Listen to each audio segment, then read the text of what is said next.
ধনীদের সম্পদে যে যাকাত আছে, এই যাকাতগুলো যখন আপনারা সুষ্ঠুভাবে বন্টন করবেন, তখন গরিবের পেটে ভাত পড়বে। শুধু এইসব তন্ত্র মন্ত্র আর খাতা কলমের ইকোনমিক্স দিয়ে সমাজে শান্তি প্রতিষ্ঠা হবে না। খাতা কলম বইপত্রের অর্থনীতি দিয়ে সমাজে শান্তি প্রতিষ্ঠা হয় না, বরং সমাজে কি হয়? পুঁজিবাদ হয়। পুঁজিবাদ কি জিনিস? ধনী দিন দিন ধনী হতে থাকবে, এক শ্রেণীর মানুষের কাছে ধন সম্পদ কেন্দ্রীভূত হতে থাকবে, এক শ্রেণীর নির্দিষ্ট একটা শ্রেণীর কাছে ধন সম্পদ কক্ষিগত হতে থাকবে, বাকিদের রক্ত চুষে চুষে এরা বড়লোক হবে। এখন এই সবার রক্ত চোষা সুদভিত্তিক অর্থনীতি চলছে সারা বিশ্বে।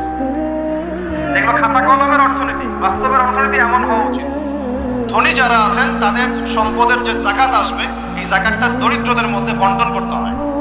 এটা করতে পারতেন, সমাজের সবাই 3 বেলা খেতে পারতো, না খেয়ে মরতো না। কে শুনবে কার কথা? এগুলো তো বললেও সমস্যা, করলেও সমস্যা।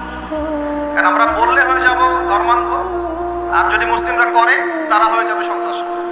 আশ্চর্য একটা অবস্থা।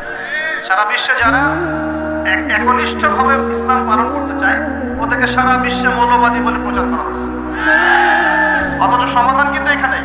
এই যে আমার হাতে যে কিতাবটা দেখছেন, এই কিতাবের মধ্যে আল্লাহ পাক সমস্ত বিষয়ের সমাধান নাজিল করেন নাই?